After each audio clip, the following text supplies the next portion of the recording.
Hi, I'm Callum, 29, and the last real conversation I had with my father ended with him saying I was dead to him, because I refused to cancel my wedding for my stepsister's party. You need to cancel your wedding, Dad said flatly, barely glancing up from his iPad. At first, I thought he was joking. We were 2 months out. Invites had gone out. Deposits were paid. Flights booked. But he wasn't joking. Elviana just got into Stanford Med, he continued. We're throwing her a massive celebration that weekend. Family needs to be there. I blinked. Dad, that's the weekend of my wedding. I know. It's unfortunate timing, but her achievement takes priority. And just like that, I wasn't a groom anymore. I was an obstacle to my father's pride parade. I should back up.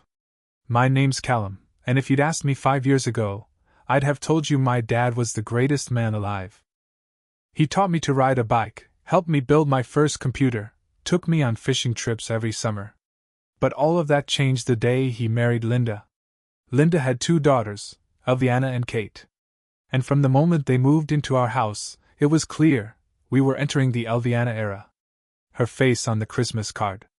Her piano recital videos on the mantle. Her GPA in every dinner conversation. Meanwhile, I was working part-time through college, busting my ass to graduate without drowning in loans. I never made a scene. Never got in trouble. But to Dad, I was just background noise. And when I got engaged to the love of my life, Rena, the most brilliant, hilarious, no bullshit woman I've ever met, I thought maybe, just maybe, that would bring him back. He seemed excited. Offered to pay for the rehearsal dinner. Even asked if we needed help with the honeymoon fund. I started to believe we were healing. Then Elviana got into Stanford Med, and suddenly our wedding was in the way. I stood in their Buckhead living room, holding a folder with final headcounts for the caterer. And I realized I wasn't just being asked to reschedule a party. I was being told, once again, that I didn't matter. I looked at my dad, the man who raised me, who promised he'd always have my back, and all I saw was a stranger. No, I said quietly. I'm not canceling my wedding. You're being selfish. Linda chimed in, her voice sticky sweet. This is a once-in-a-lifetime achievement. You can always get married later. Funny, I said, because I thought weddings were once in a lifetime too. They didn't blink. You'll regret this. My dad warned. I already do. I walked out before I cried. And that was just the start. I didn't cry in the car. I exploded. Rena was in the passenger seat, still holding the iced coffee we'd grabbed on the way over. She hadn't even taken a sip before I slammed the door and blurted. They want me to cancel the wedding. She blinked. What? For Elviana. They're throwing her a party the same weekend. At the Piedmont Driving Club, no less. Apparently, my wedding is less important than a med school acceptance. Rena didn't say anything for a second. Just stared at me, brows slowly knitting together like she was trying to figure out if I was pranking her. Then deadpan. Okay. Do we invite her party guests to our reception instead? Save them the trip? That made me laugh. More than I wanted to. But it broke something open. I told her everything. The conversation, the condescension, the part where my own father said he'd choose Elviana. Rena just nodded, jaw tight. We're not moving the date, she said calmly. Even if it's just us and a pack of squirrels, we're getting married October 12th. I kissed her hand. I didn't have words for how much I loved this woman. But Dad wasn't done. The next morning, I got a compromise voicemail. If you insist on keeping the wedding date, attend Elviana's party first, he said. You can leave your reception early. Her event starts at 8. It's 20 minutes away. I stared at my phone like it had just insulted my bloodline. Leave my own wedding reception. Early. To attend a Stanford Med School party. I didn't even respond. I couldn't. Because if I did, I would have said something I couldn't take back. That night, Rena and I sat down with our wedding planner, Natalie, also my cousin, also a certified chaos goblin in heels. I told her everything. Her eyes widened. Then narrowed. Then she cracked her knuckles and said, I got you. 2 days later she called. We've got a problem. Your florist said Diane called and told her the wedding was cancelled. Claimed there was a death in the family. My stomach dropped. What? And it's not just the florist, she added grimly. Your caterer got the same call. Photographer too. Diane's trying to sabotage the whole thing. It was like being in a fever dream. Not only was my dad skipping the wedding, they were actively trying to erase it. Rena said we should go scorched earth. Publicly shame them. I wanted to. God, I really wanted to. But Natalie had a better idea. Let's play chess, she said. Quiet. Patient. Strategic. She started forwarding calls through her own number. Reconfirming every vendor. Locking every contract. She even sent a mass email to all our guests, gently clarifying that no, the wedding was not cancelled. Please disregard any conflicting information, it read, and reach out to me directly with questions. But the real reinforcements? They came from places I didn't expect. My Aunt May, Dad's sister, who hadn't spoken to me since he remarried, called out of the blue. I heard what's happening, she said. You have every right to be furious. I'll be there with bells on. And I'm paying for the rehearsal dinner. That cracked me open again. Then Kate, the other stepsister, texted me. This is psychotic. I RSVP'd yes. I'll be there. Even my little cousin Noah, who once duct taped my shoelaces together at Thanksgiving, sent a voice memo saying, Uncle Cal, if anyone touches your cake, I'll throw hands. I don't think I'd ever felt more loved. But it wasn't over yet. 2 weeks before the wedding, Elviana herself called. Callum, she said, syrupy as ever. I just wanted to talk. I really think you should reconsider your date. I didn't answer. She barreled on. It's not that your wedding isn't important. It's just this is Stanford. It's medicine. It's a real accomplishment. There it was. I hung up. Blocked her number. I could already feel the fallout coming, and I was right. Within days, second cousins were texting me dramatic guilt bombs like, blood is thicker than vows, and, you're tearing this family apart. But the thing was, I didn't feel torn anymore. For the first time in my life, I felt grounded, aligned, free, because I wasn't fighting for approval anymore. I was building something better. And October 12th was coming. October 12th dawned the way every bride and groom hope it will. Not metaphorically. I mean literally. The sky was brilliant blue. Crisp autumn air. Not a cloud in sight. The North Georgia mountains stretched behind our vineyard venue like they'd been painted just for us. I remember standing outside the old barn, the one we'd spent hours decorating with white flowers and string lights, holding a coffee cup I couldn't finish, my stomach too tight with nerves. Not wedding jitters. Just everything. I hadn't heard from my dad in almost 2 weeks. No calls.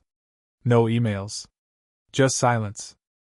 And then, 20 minutes before the ceremony, Natalie appeared behind me, phone in hand. She didn't say a word. Just showed me the screen. It was a tweet. From a local journalist. Breaking. Sources confirm ongoing investigation into a fraudulent GoFundMe tied to a prominent Atlanta business figure. Allegations include misrepresented financial need and donor deception. Developing story. My stomach twisted. Click the thread, Natalie said. I did. There they were. Screenshots. Photos. Receipts. Of everything.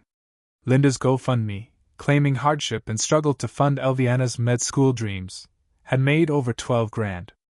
And Natalie, with help from a very motivated anonymous source, ahem, had sent out every piece of evidence contradicting that narrative to every single donor. The Bahamas vacation. The MacBook Pro. The new Audi. The spa day. All of it timestamped and gleaming on the internet for the world to see. And now? It had gone viral. I stared at the screen. Should I care? I asked quietly. Nope, Natalie said, pocketing her phone. Just wanted you to know the universe clocked in early today. I laughed. It was the kind of laugh that starts in your chest and works its way out like light. And then I turned around and saw her. Rena. In her dress. Hair curled. Veil fluttering slightly in the breeze. Standing just out of sight, behind the ceremony arch, radiant and calm and mine. Suddenly everything else melted away. The betrayals. The drama. The noise. This was the moment. Our moment. I walked down the aisle flanked by two people who actually chose me, my best friend Leo and my cousin May, both looking like proud parents. The barn was full. Rena's parents beamed. Our friends cried. Kate sketched the whole thing from the third row, because of course she did. When Rena walked toward me to the sound of a string quartet playing "Can't Help Falling in Love," I lost it. Completely. Like tears down my face, can't breathe, lost it. She just smiled. Took my hand. Whispered, "Don't let me trip." And we both laughed through our vows. It was perfect. After the ceremony, we danced to Otis Redding. Ate too much cake. Got pulled into 100 hugs. Everyone there made us feel like royalty, not because we were flashy, but because we were seen. But around 7:45, Natalie sidled up to me again. "Want the gossip?" I nodded, bracing. "Elviana's party is a mess. Half the RSVPs ghosted. The governor's rep didn't show. Some guy from the AJC crashed it asking about the fundraiser. And apparently, Linda cried in the bathroom for 30 straight minutes. I didn't smile. I didn't gloat. I just looked across the room, at Rena, barefoot now, dancing with my Aunt May like they'd known each other forever, and I felt peace. A real one. Later, as we were leaving the reception, I turned on my phone and saw 67 missed calls. Texts. Voicemails. All from Dad. I turned it back off. And never once looked back. The next morning, we were already in Italy. Jet-lagged, a little hungover, but buzzing on that weird giddy high that only comes from knowing you did it. You survived the circus. You said your vows. You made it to the other side. Rena was asleep in the window seat, wrapped in one of those overpriced airplane blankets, when I pulled out my phone again, finally ready to see the fallout. First text from Dad. Tried to call. Urgent. You need to make a statement that you weren't involved in the GoFundMe leak. I stared at it. Blinked. Scrolled. Second text. You don't understand the damage this is causing. We could face legal consequences. This affects the whole family. Ah. There it was. The family. The same family that told me to move my wedding for a party. That tried to cancel my florist. That shrugged when I said the venue was non-refundable. Tessa, you're being selfish. Don't be stupid. Another wedding. I looked down at my hand, still wearing my ring, and felt a quiet wave of satisfaction roll through me. This was real.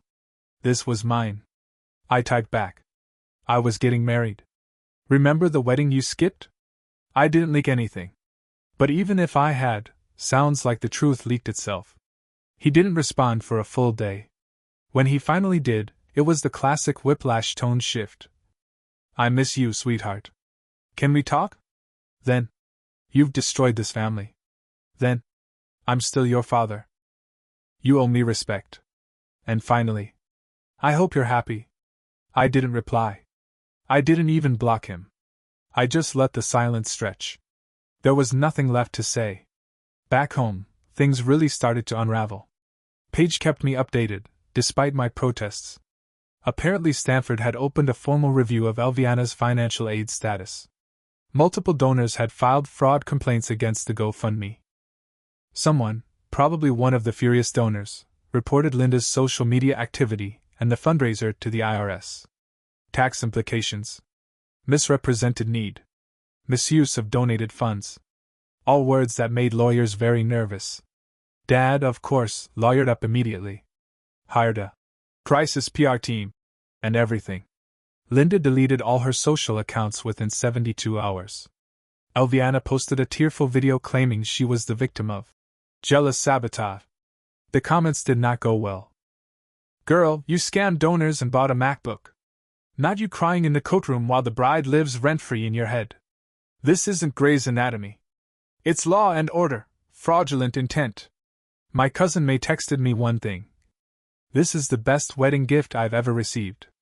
But the crown jewel? Came 3 weeks later. Natalie, in full legal goblin mode, forwarded me an email from Stanford. It was brief. Cold. Professional. Due to inconsistencies in reported financial data and subsequent public controversy, Ms. Elviana Henderson's admission to the Stanford School of Medicine has been rescinded. I read it twice. Then a third time. She lost Stanford. Not because I fought her. Not because I exposed her. But because her entitlement did the job for me. The irony was delicious. But the revenge? It never tasted as good as the peace that came after. Rena and I moved into our new place in Decatur. A cozy two-bedroom with a porch swing and a lemon tree out front. We hosted Sunday dinners. Invited people who actually showed up for us. Built a new circle out of the ashes of the old one. Kate, now fully no contact with her mom, started showing me her art again. Paige got into SCAD on her own merit, illustration major, full scholarship, and started selling commissions online. Aunt May paid for Rena and me to go to Napa for our 6-month anniversary. Because the only thing better than wine, she said, is wine that your former stepmother can't afford. It was the first time I laughed so hard I snorted Prosecco. But not everything stayed in the rearview. Dad kept reaching out. First monthly. Then bi-weekly. Then weekly. Sometimes pleading. Sometimes guilt-tripping. Sometimes angry. You've made your point. I never should have said those things. You have no idea what Linda's put me through. I want to fix things. You'll regret cutting me off. And maybe I would have, if I hadn't grown up learning that love doesn't mean picking sides. Love means showing up. He didn't. Not when I was a kid, getting overlooked. Not when he took my savings for Elviana's tuition. Not when he told me to leave my own wedding reception early to attend her party. That was the line. And he crossed it like it was nothing. So no. I didn't respond. And I never will. 3 months after the wedding, a letter arrived. Not an email. Not a voicemail. A letter. 3 pages. Single-spaced. From Linda. Rena found it in the mailbox, nestled between a crate and barrel catalog and a water bill. She handed it to me like it was radioactive. I opened it. Page 1, accusations. You destroyed our family. You humiliated us on the most important day of Elviana's life. You manipulated your friends and that paralegal cousin to launch a smear campaign. Page 2, delusions. You were always jealous of Elviana. Even when she offered you nothing but kindness. We offered you support and inclusion, and you rejected it. You created a false narrative to gain sympathy from relatives who should have known better. Page 3, self-pity. We've lost everything. Your father is barely sleeping. I hope one day you'll find it in your heart to forgive yourself.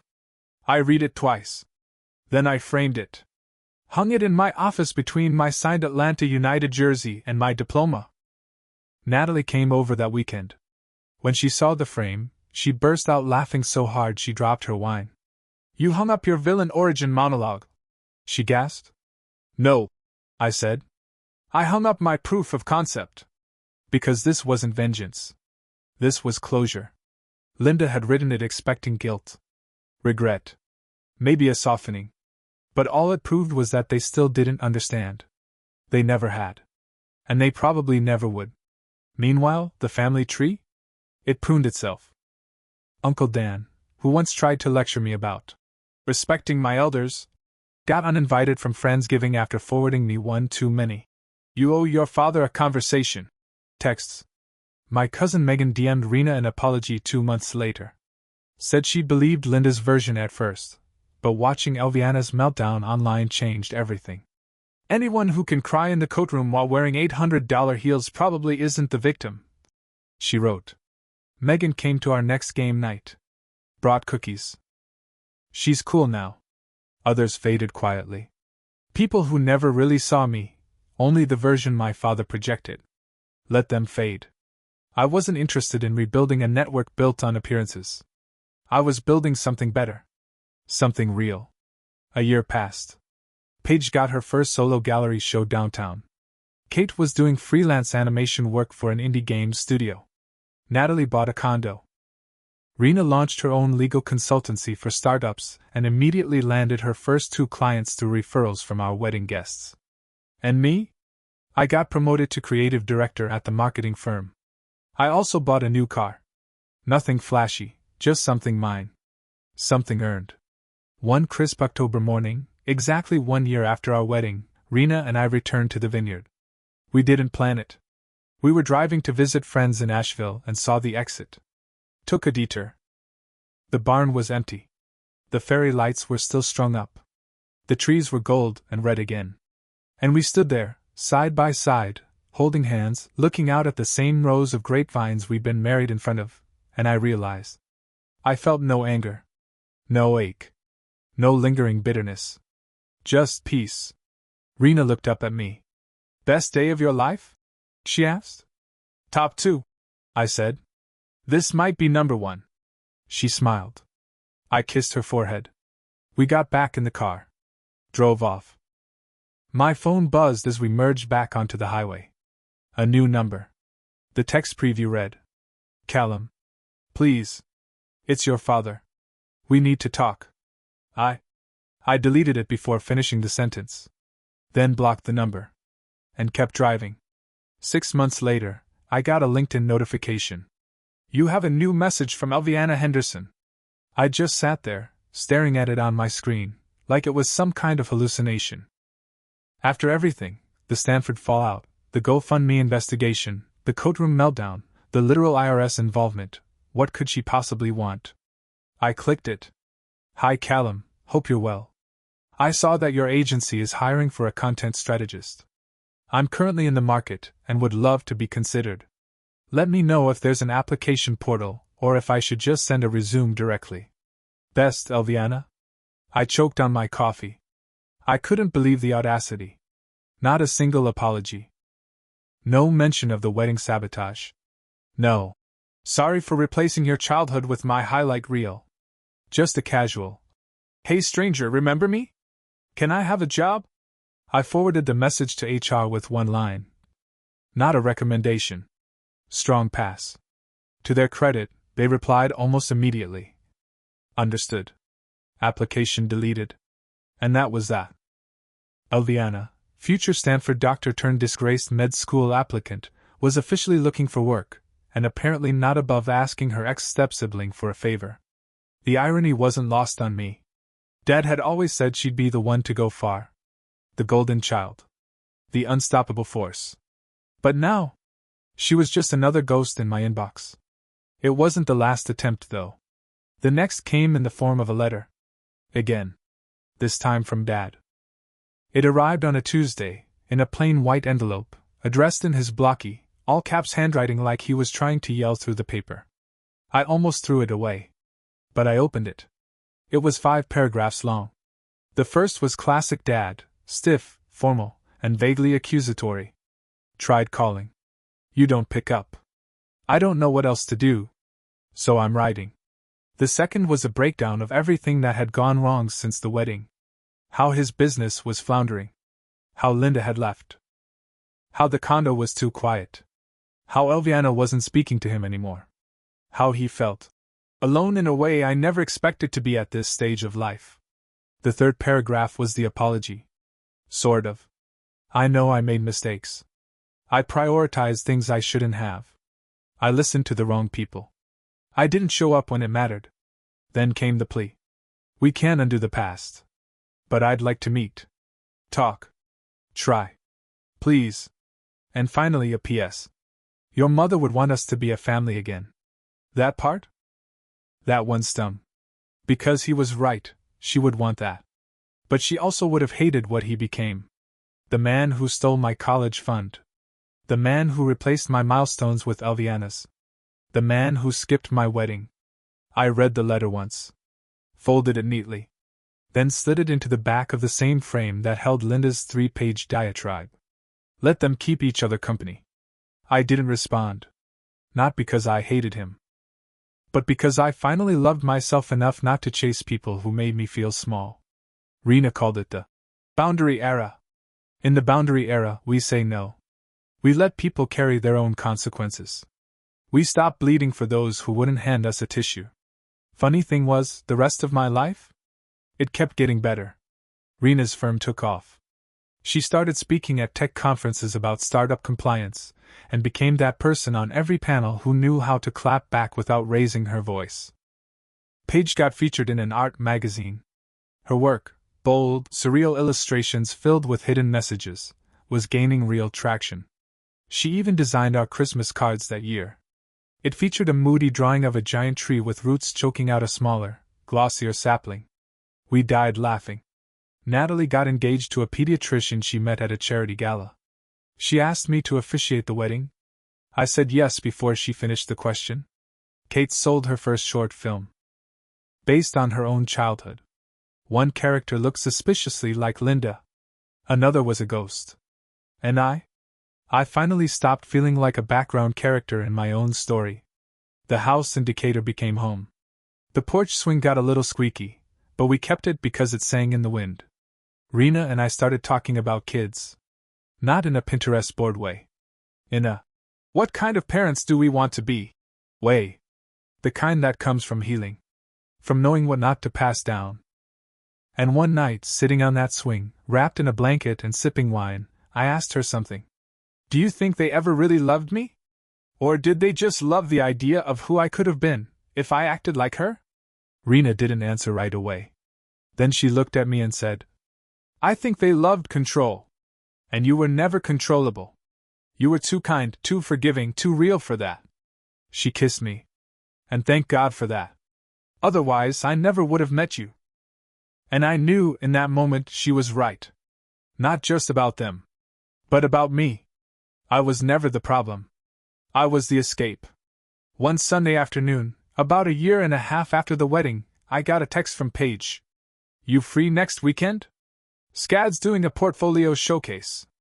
I have a few pieces going up. I wrote back immediately. Wouldn't miss it for the world. She sent a thumbs up emoji and a selfie from her studio, paint on her cheeks, hoodie half on, smile wide and real. I stared at that picture longer than I meant to. This was the same girl who used to sit silently at Dad's dinner table while Linda recited Elviana's GPA like a Bible verse. The one who got told, not now, whenever she brought up her sketchbook. The one who once whispered to me, Do you ever feel like we're furniture in this house? And now here she was, thriving. Glowing. Seen. It hit me harder than I expected. The showcase was in Savannah. Rena and I made a weekend out of it, booked a cozy inn, ate seafood on River Street, even took one of those hilariously bad haunted trolley tours. But nothing topped the exhibit. Paige's wall was near the center. 6 large illustrations, all in her signature surrealist style, equal parts whimsical and haunting. One showed a girl standing at a family dinner table made entirely of mirrors, every reflection showing a different version of herself. Another featured a wedding aisle paved with rejection letters and party invitations, while a faceless bride walked barefoot down the center. But the one that broke me? A quiet piece, tucked in the corner. A little boy and girl, side by side in a boat made of cardboard, drifting down a river under a paper moon. The title was, We Built Our Own Way Out. I didn't cry. Not really. Just stood there with something thick in my throat and my hand in Rena's. You okay? She whispered. I nodded. I think this is the first time someone's ever drawn our childhood. Later, Paige found us.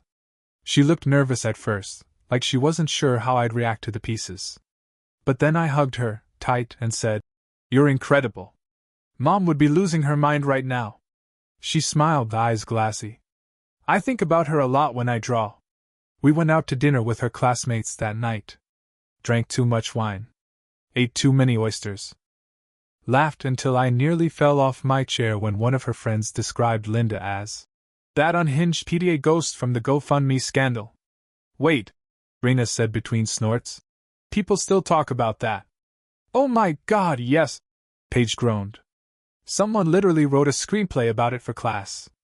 They changed the names but kept the Audi and the meltdown in the country club bathroom.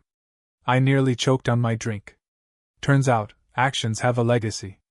And sometimes, that legacy becomes campus folklore. Back in Atlanta, life kept moving forward. But then, a few weeks later, something unexpected happened. Kate, who'd been keeping her distance from everyone since the fallout, showed up at our door. Unannounced. Rena opened it, expecting a delivery. Instead, there stood Kate, in an oversized coat and sunglasses, like a woman entering witness protection. I brought pastries, she said, holding up a pink box like it was a peace offering. Rena blinked. Should I call Callum or the FBI? I came to the door, confused. Hey, she said softly. Can I come in?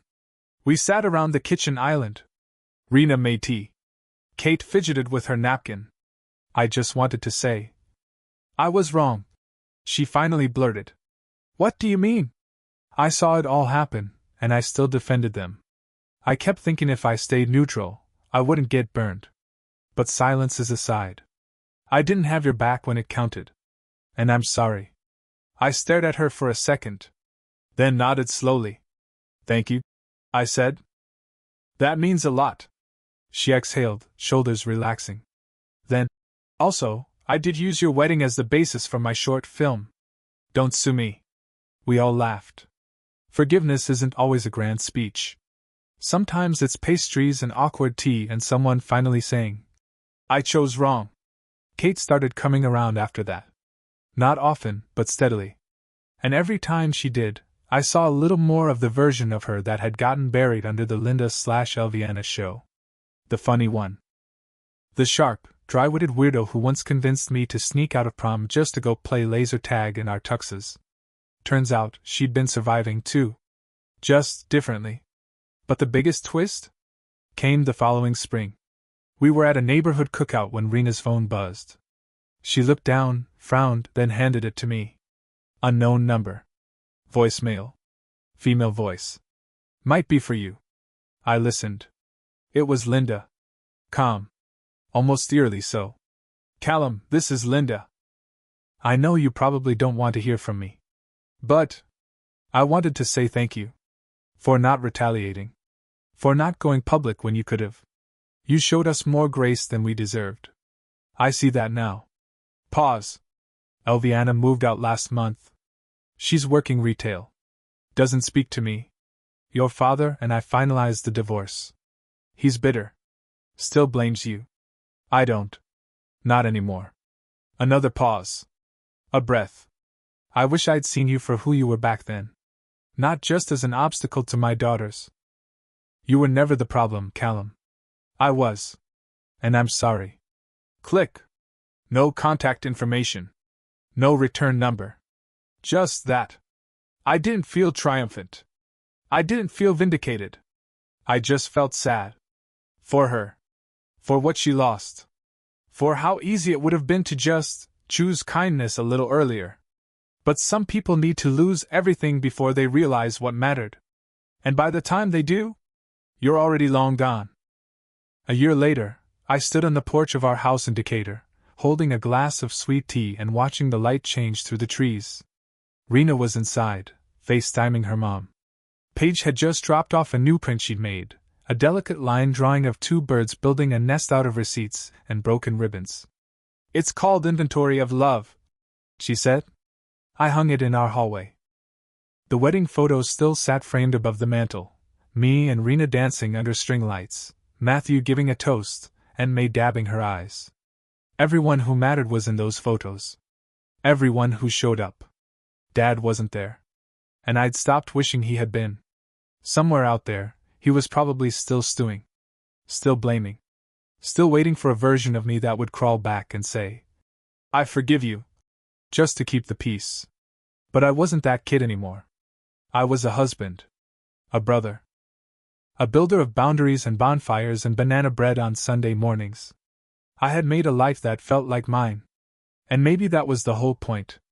Not revenge. Not justice. Not even closure. Just the quiet, steady work of choosing people who choose you back. Of building a family out of loyalty instead of DNA. Of finally, becoming the kind of man your younger self would look at and say, we made it. The sun dipped below the treetops. I turned off the porch light. Stepped inside. And never looked back.